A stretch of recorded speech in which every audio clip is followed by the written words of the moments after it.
your mother-in-law comes to your home, she's not supposed to sit where you have ever seated. And ushago inafaa to behave differently. Mbona tusifanye tunafanyanga tukiwa Nairobi? Ni nini yenye uliambiwa wakati ulienda kwa kina kipenzi chako usifanye na ukufanya? Ni nini uliambiwa babe tukienda huko usifanye 1 2 3? Let's check in this video what happened to somebody mwenye akwambia mtu wake this is what you're supposed to do. Let's dive in. Akibe, mbona una behave hivyo? Mbona tukiwa Nairobi unanifungulianga mlango na hapo umekata? So nifungulie mlango twende.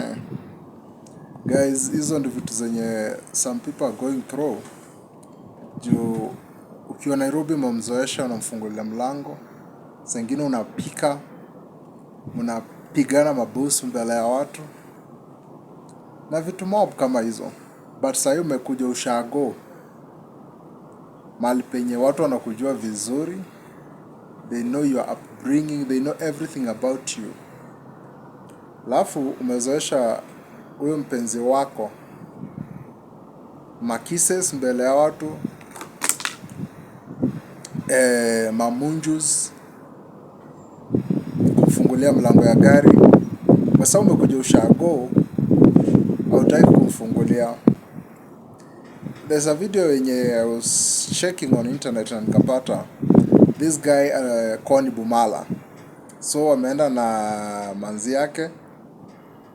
So vile walifika, I think ni kwa market. Wife wake anataka ati jamaa amfungulie mlango. Just check this video. Kwani leo nifungulie mlango? Babe, ushuke. Babe, nifungulie mlango. Ati nini? Si unifungulie mlango vile unanifungulianga. Seriously babe. Hapa tuko Bumala, tuko Nairobi. Tuko Bumala, wewe jifungulie mlango ushuke. Kwa nini babe? Hapana. Yoda hapa ndo bamuni. Unataka Bumala wote wanisengenye? Ati ni wasengenye kwa sababu unafungulia bibi yako mlango. Hasi, uche. Ebi ndivyo nabi ya Nairobi, nikuola Nairobi ndakufungura muriango sahi kuri Mungu. Abantu becho kuumonya afungule muriango kuwewe. Yaani uko serious? Ndi serious, tulakuwewe. Basi tunarudi Nairobi lini? Hai, surely. The guy is claiming yeye hataki kuaibishwa. Ushago watu wanamjua. Guys, I'm enjoying my cookies here.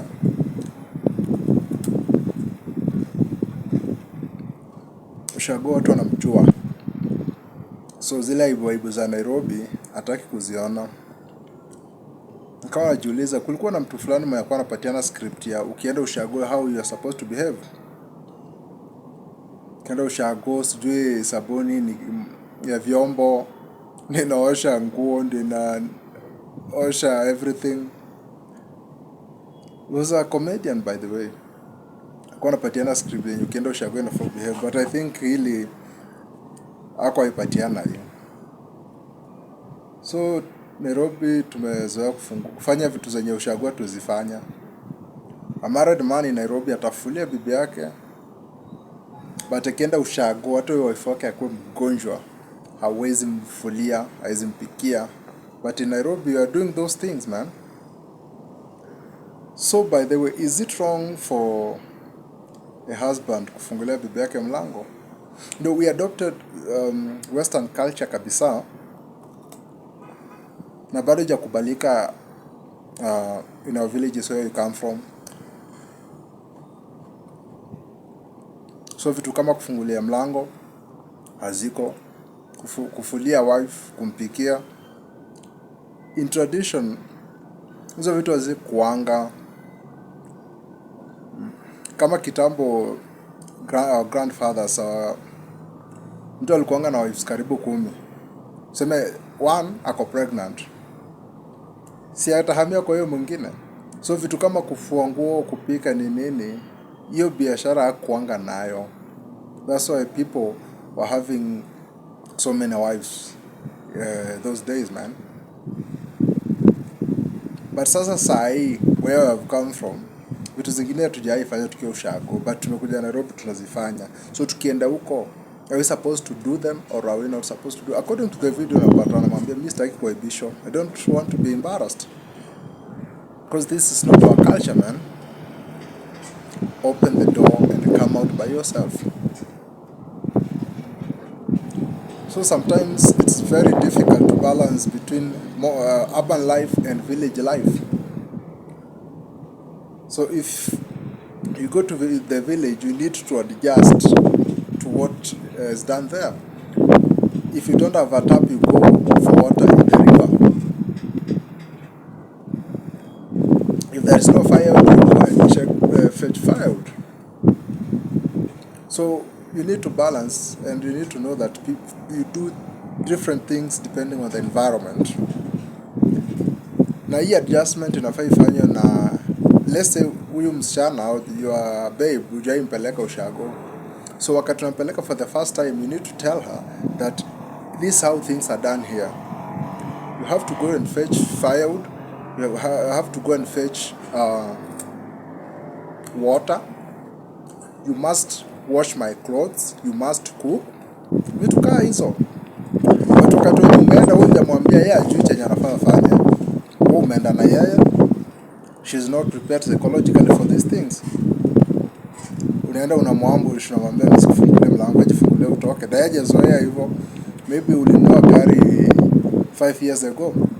All this long, wendo umekuwa ukimfungulia mlango. Basi sasa tumeenda ushago umekataa kumfungulia, utajiaibisha bro. So unafaa unampatia script. Tukienda ushago, hivi ndio utakuwa unafanya vitu.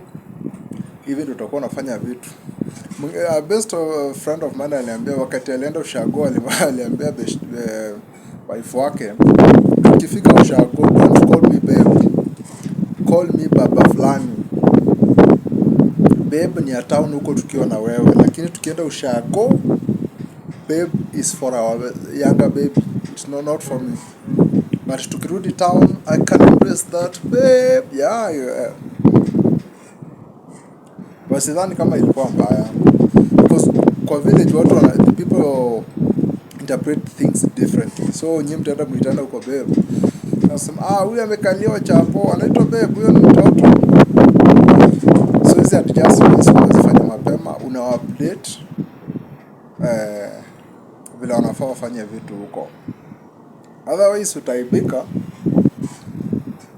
I think si case peke yake, we have cases mingi. Mpaka alimuuliza, by the way, in that video ikisha namuuliza, baby, when are we going back to Nairobi?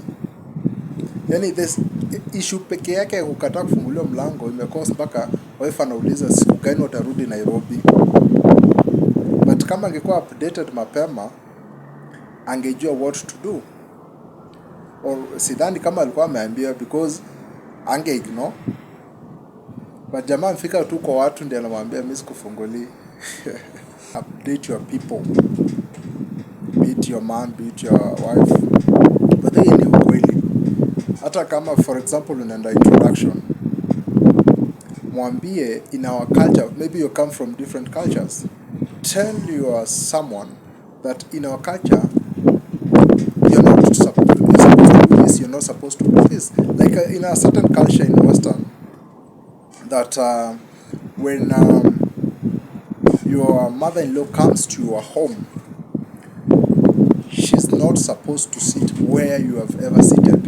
And that's why in most homes you'll find out that there is an extra chair that is not used. That is for the mother-in-law and father-in-law. When they come, they take the chair and put it there. When they've gone, they hang it somewhere. So we need to know, when we are going to these places, what do's and don'ts before we get embarrassed by the way. Otherwise, if it is your first time on this channel, consider subscribing. Subscribe to this channel and you can share it to your friends. Otherwise, my name is Godfrey. Thank you for watching, and let's meet in our next one. Bye bye. And before we break, Merry Christmas and Happy New Year 2026, the year of blessings, and be blessed abundantly and exceedingly. It's a man Godfrey. Bye bye. Let me enjoy my cookies. Mwah.